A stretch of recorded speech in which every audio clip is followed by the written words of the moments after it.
Hi everyone, Luna Gamer Alex here, and this is YosUki and Games. And I'm alone in my game room. I live stream every single one of my gaming sessions since 2010, and I have been saving them to my YouTube channel. I do this to allow me to take a glimpse back at all of my gaming adventures, sort of a detailed observations of my life as a gamer. The session is starting now, and I thank you for watching. Let me guess. Gun keeps jamming, armor don't quite fit snug as you like. State your division and I'll get you outfitted, quick and proper, or your next provision's free.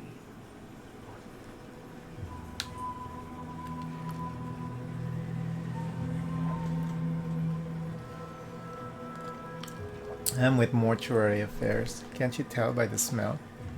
Thought these old factories caught a whiff of decrepitude percolating in the air. That'd explain it then. As Chief Replenishment Officer, it's my privileged duty to furnish our brave troops with all of their wartime essentials. You could say I put the ration in liberation.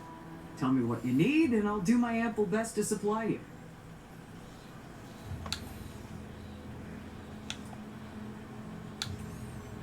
Oh, she's a vendor. Just here to admire the dropships. They're nice.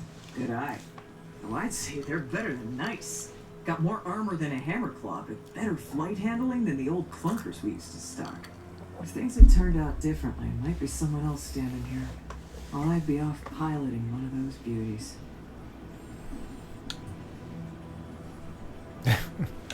What's stopping you from pursuing that dream? Don't have the aptitude for flight, apparently. But this role suits me fine. I like the upward mobility, in the metaphorical business sense, I mean.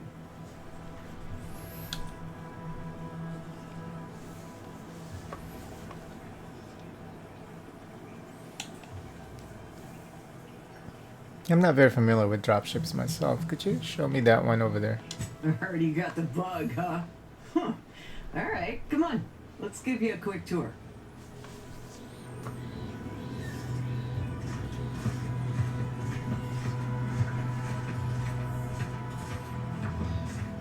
She's a beauty up close, ain't she? More cylinders than you can count powering her engines. She uses her shape to drop like a stone during landing. Counters headwinds pretty well, too. Stand here all day just admiring.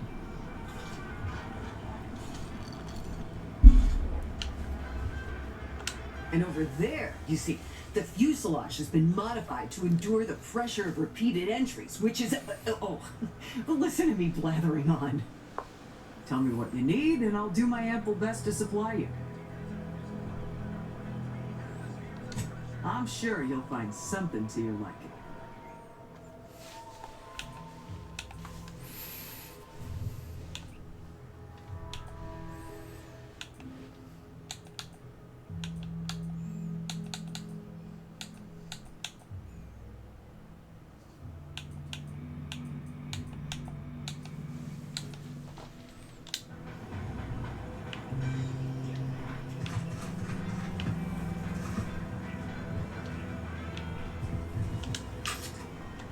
Business is always good when a war's on. What do you need this time?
Can you detach a mod now? Okay.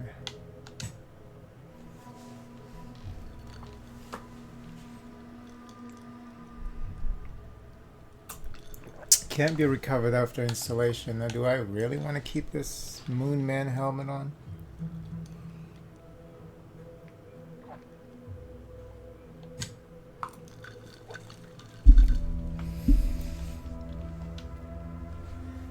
Didn't it just say once you have a mod you can always apply it?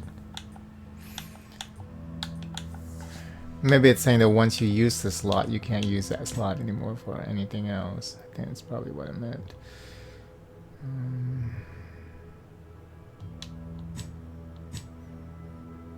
Oh, modify. Okay. No, it's still there. Okay, so you can always. It says 0. Breakdown, crafting. Or you can craft it again, maybe. Yep, armor mod. Yeah. Okay, you need cloth. Okay, so as long as you have the mod, you can. Okay. I'm okay with that. Yeah.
Third drone in as many days. Where the void damn thing's coming from?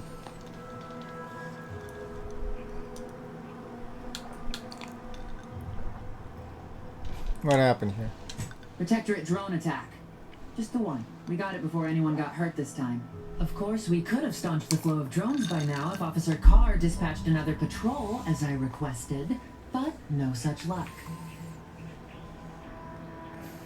Drones, the scourge of noble Arcadia. I will grind their gears beneath my boot. See, now that's the sort of initiative I've been missing around here. Take a gander at the bounty terminal, just left of the constabulary. You know, stranger, you seem more than qualified to finish off the drones. For a freelancer, that is. Find that bounty terminal, blast some drones, and show the Protectorate who's boss. Ideally in that order.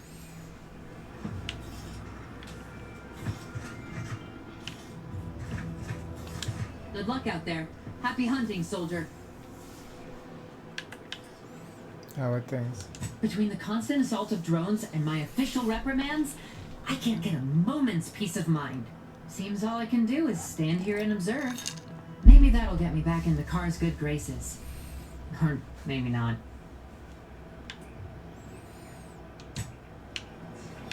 Who's Carr?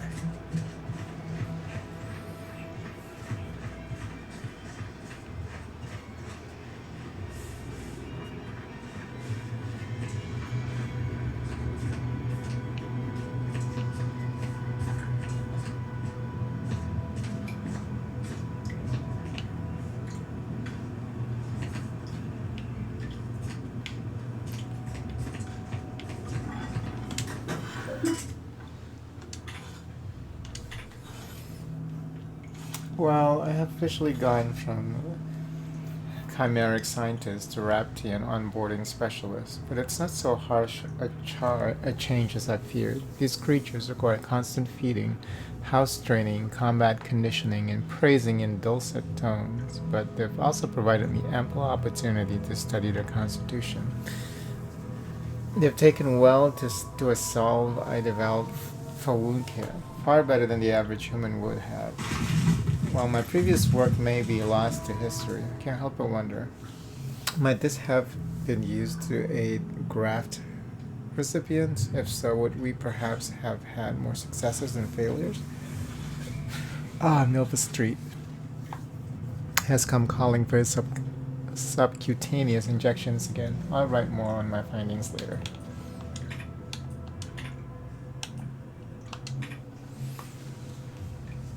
Halted the simulation? DB. First, I want to thank you for always being so kind and such a great listener. You've been of immense assistance to me in the past few years. I write to you today because I admit I'm at a bit of a crossroads. It is reasonable to be among a society for so long, yet to feel separate from it.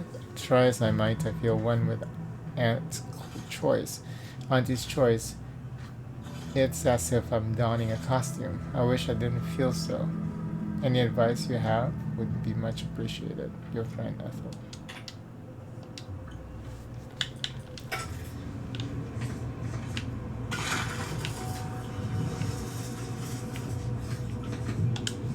Pulverizing them suffice? No, I couldn't liquefy them. Apply heat and congeal them into kibble no beast could resist. Oh, Ethel, darling, you're a genius. Approach with less haste next time, won't you? Copernicus may be tame, but he still doesn't take kindly to being startled.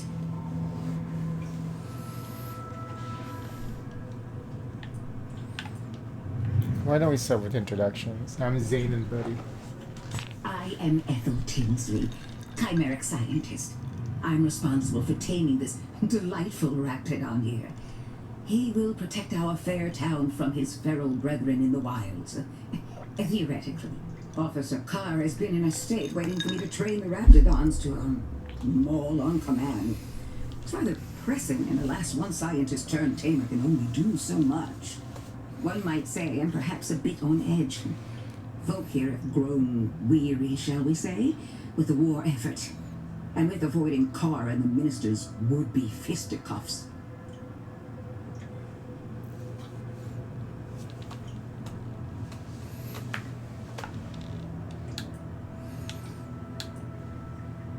Sounds like Fairfield has a leadership problem.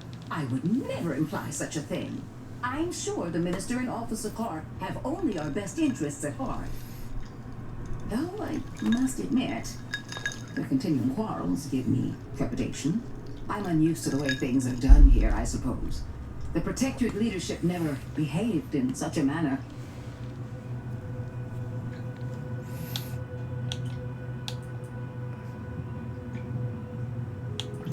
And how would you know about that?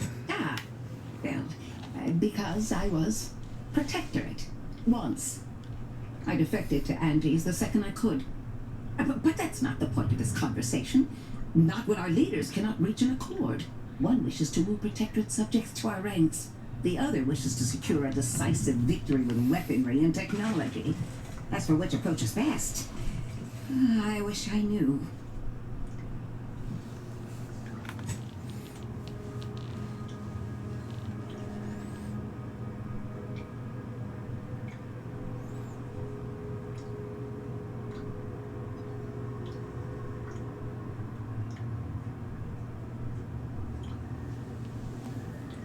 Very well. I ought to focus more on my work than on social tensions anyhow. Tell me about taming raptidons. I work directly with Officer Carr and her soldiers to ensure they're outfitted with the best raptidon counterparts Paradise Island can provide. In theory, they'll be trusted to guard our most precious assets, including our leadership. For now, they deter encroachment from wild raptidons. It's most agreeable.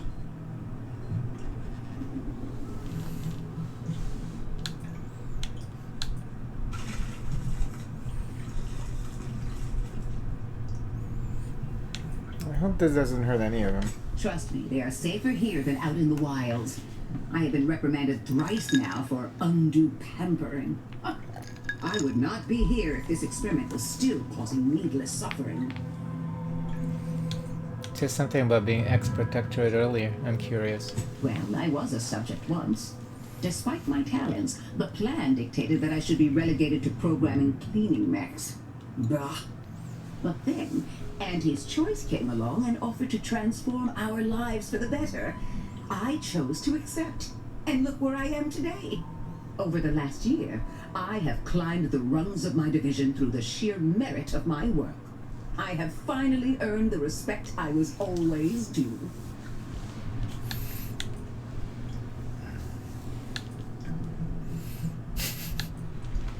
What happened to the people who didn't join the aunties? Poor things. They either fought to the last or chose to flee.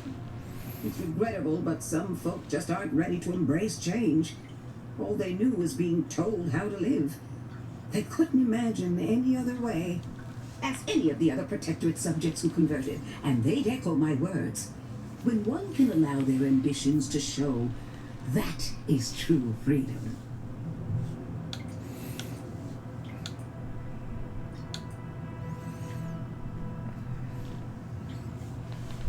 What about your friends and family? Is that how they feel? Why do you assume I had anyone I could consider as such? My parents returned to the void long ago. No siblings, no children. I am the sole bearer of my name. As for friends, few cared for a janitor who talked to herself and preferred her books to praising the sovereign. Couldn't possibly understand what it's like to be seen as nothing. Then finally be afforded the opportunity to prove your worth. In any case, I do hope I've satisfied your curiosity. The war effort and liberating the rest of the Protectorate waits for no one, you understand?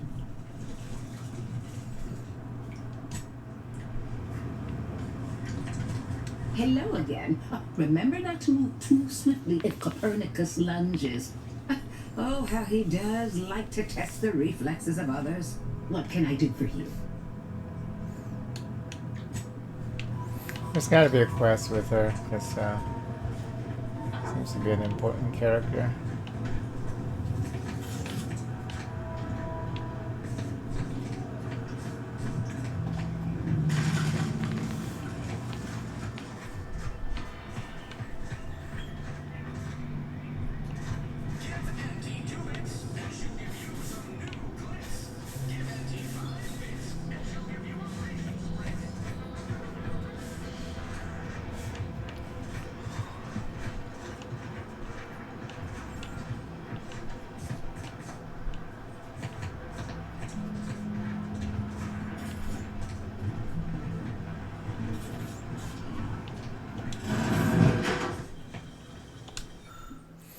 So you've been liberated. What now?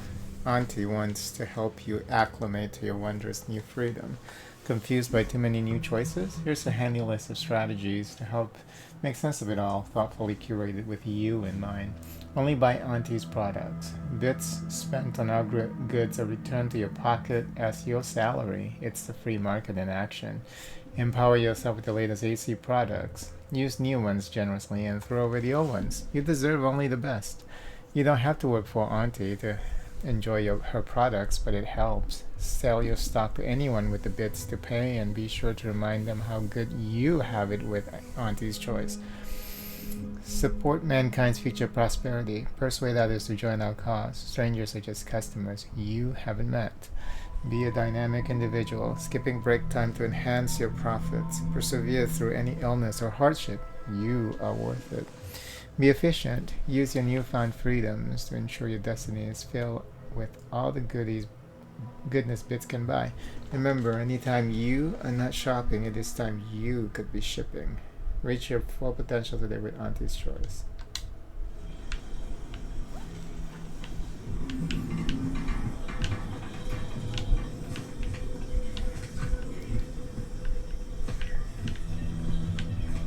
Shower, bathroom, kitchen, and a bed. That's all you need, right? And a personal... Oh, that looks like a tablet. He doesn't have a personal computer.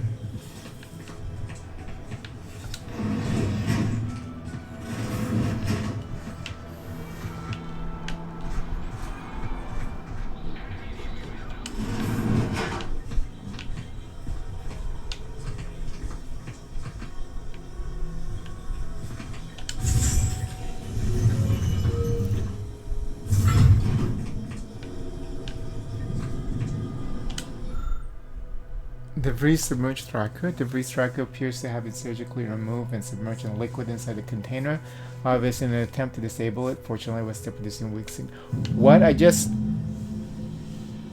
accidentally found a freaking layer.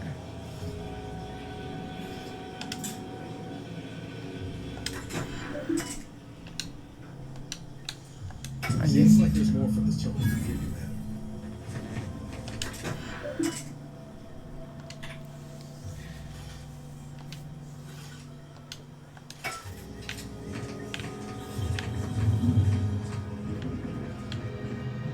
I just randomly walked into her lair. I'm just checking to see if there's...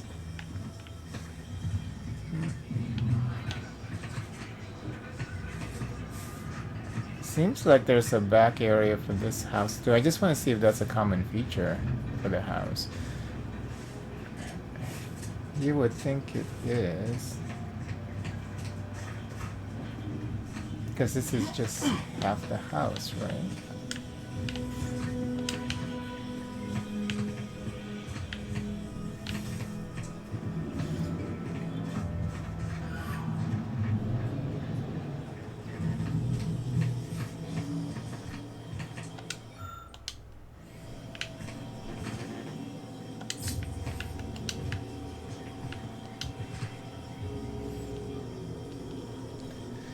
The universal equation is the one constant.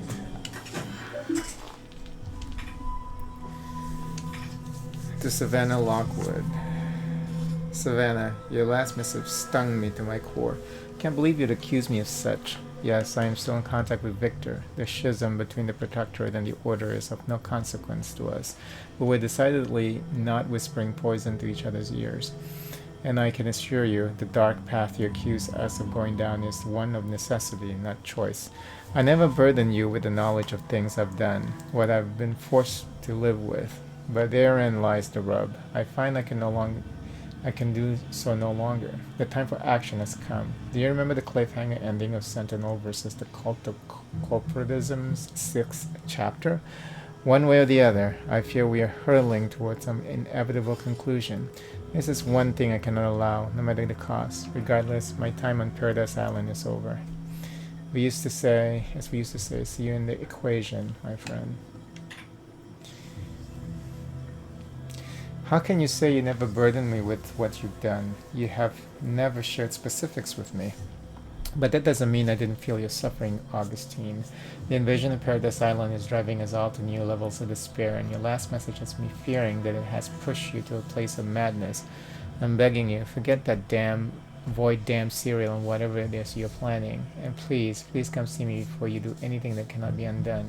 This ought to make you laugh. I'm holed up in the old Order's chapel of all places. Maybe because it reminds me of better days with you, me, and Victor.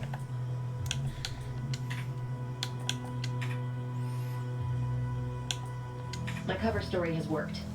I am safely ensconced at the Vox station, assigned to the lowly Information Input and Retrieval Department.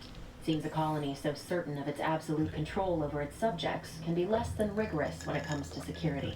I was able to easily widen out a space behind the walls of the main control room to establish my safe room, giving me unfettered access to the communication transfer conduits.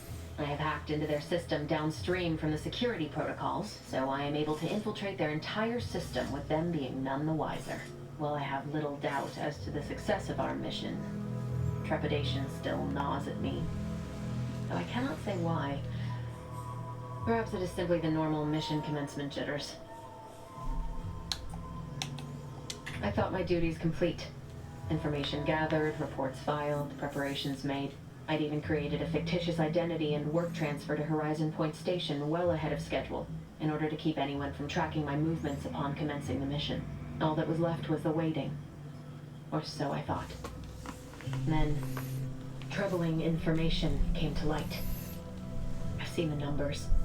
I've seen the equations. While I don't understand all of it, I understand enough to know it is the truth. And I am the only one in a position to act upon it. Though it means the betrayal of my team and the duty I swore to uphold. But can I? I did it. They are all dead. And I am still alive. I had not expected this. I had prepared no alibi, and so felt assured my ruse would be discovered and I'd not have to carry this burden. But the complete gullibility of the Protectorate subjects cannot be underestimated, it seems. My threadbare excuse of my grievous wounds as pitchball injuries was accepted without question. I can only keep telling myself it had to be done. Something which becomes harder by the day as the rift anomaly grows in the sky. But it was all part of the plan. Wasn't it? I can't believe this. Void me if I understand any of this. DeVries sold us out for what? Because of a few equations? Some dots and lines on a graph? Good fucking law. I mean, she wasn't a damn scientist. She said it herself. She didn't understand all of it, the math. So what was she thinking? Just a religious fanatic. I mean, from my understanding from the first game, like there is this new religion, right? It's like the equation or whatever, where it's like based on math. How they were able to use math and science and turn it into a religion. That everything's in set motion, calculation leading to a specific destiny or something like that. It was what I'm thinking that she's a part of. I understand that you're upset, but let's keep our heads here. No, you didn't know her. Not like I did. Like I thought I did. Damn it! I never wanted to talk about this. I wanted to just leave it alone. Told myself, no point in dredging up the past. Should have known it wouldn't rest. DeVries may have saved me on Triangular, but I wasn't the only one looked up to her. Lots of the other recruits talked about her too, back at the academy. What were people saying about her? We all thought she was the pinnacle of what an agent should be. Tough, smart, any job she couldn't get done. And better and faster than everyone else. Inspired all of us.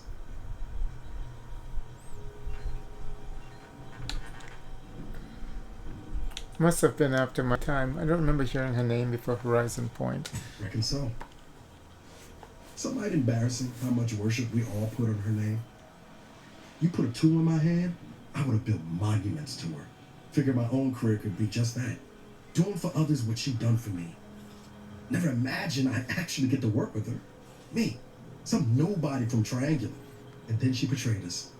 Tried telling myself it was an accident, but now we've got the cold, hard proof it wasn't. Law only knows why she trusted the Order's numbers.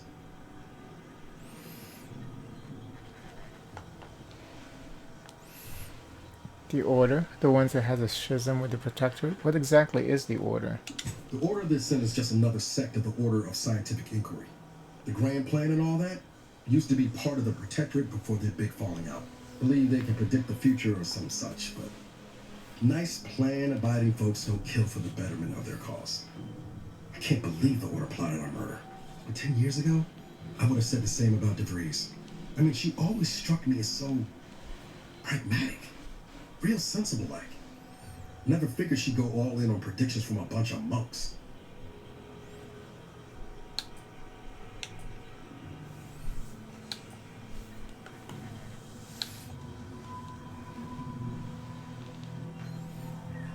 Whatever the seer showed her must have been convincing. Sure, but why act alone instead of reporting her concerns to the brass?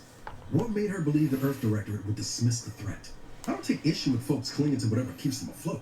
Math, science, the Grand Architect, Void, even Capital. I know how most colonies run. But when those beliefs start to require hurting others, even killing them, that's worth questioning their virtue.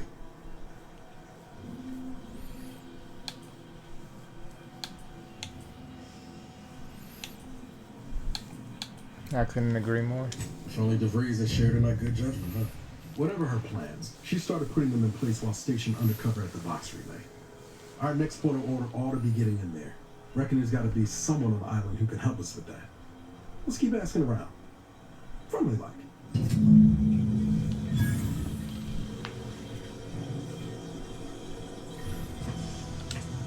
Can't get that Annie's Choice jiggle out of my head.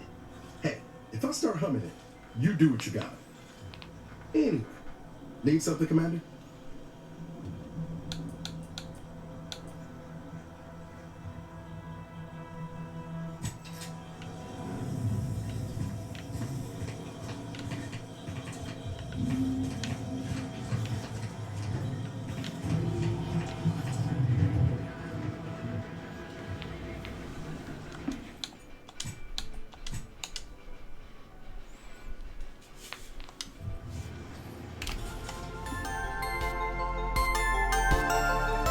Thank you so much for watching. Please consider liking the video and subscribing to the channel. And don't forget to turn on the notification bell. I truly appreciate it. Happy gaming!